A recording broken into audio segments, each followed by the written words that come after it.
대기업 영업팀 과장이던 47세, 출근길이 사라진 첫 월요일. 퇴사하고 맞은 첫 월요일 아침은 이상하게도 평소보다 더 일찍 눈이 떠진다. 알람은 꺼두었는데 몸이 먼저 반응한다. 샤워할까 말까 고민하다가 어차피 갈 데도 없다는 생각에 다시 이불을 끌어당긴다. 출근길이 사라진 첫 월요일. 그날은 생각보다 훨씬 조용했고 그래서 더 불안했다. 47세. 대기업 영업팀 과장이던 그는 나름 잘 버텼다고 생각했다. 실적 압박도 회식도 끝없는 보고서도 견뎠다. 이제 좀 쉬어도 되지 않나 싶어 퇴사를 선택했는데 막상 회사라는 울타리가 사라지자 마음이 먼저 무너졌다. 회사에 다닐 땐 월요일이 싫었는데 회사에 안 다니니 월요일이 제일 무서워진다. 이게 퇴사 후 무직 상태의 현실이다. 많은 사람들이 퇴사를 해방이라고 생각한다. 하지만 중년 이후의 퇴사는 생각보다 복잡하다.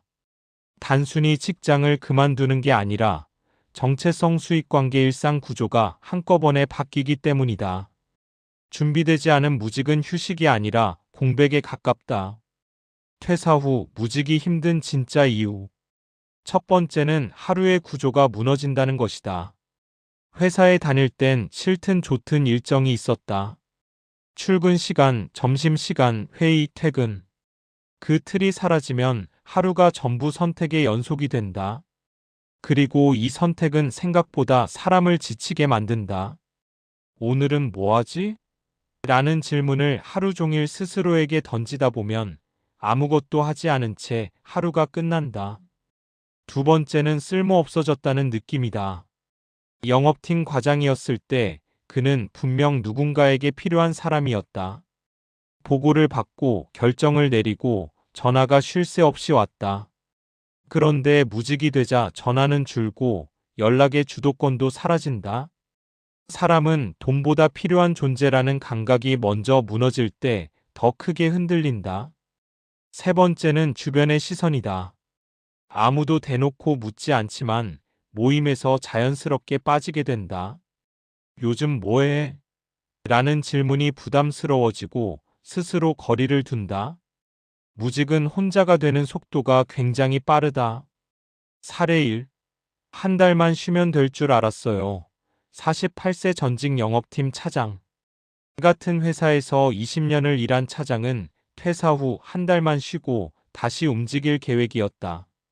그런데 막상 쉬기 시작하니 하루가 너무 느슨해졌다. 오전엔 유튜브, 오후엔 낮잠, 저녁엔 술. 두 달이 지나자 생활 리듬이 완전히 깨졌다. 다시 일을 알아보려니 체력도 자신감도 떨어져 있었다. 그는 말한다. 쉬는 것도 계획이 없으면 금방 무너집니다. 사례 2.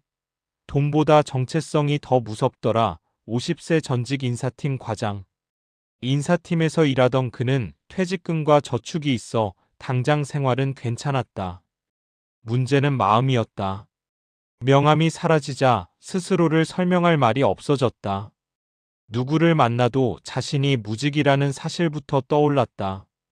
결국 그는 주 3일 자문 형태의 일을 시작했다. 돈은 적었지만 다시 일하는 사람이라는 감각을 되찾았다. 사례 3. 집에만 있으니 가족 관계도 흔들렸어요. 46세 전직 마케팅 과장. 퇴사 후 집에 있는 시간이 늘자 부부 사이도 달라졌다.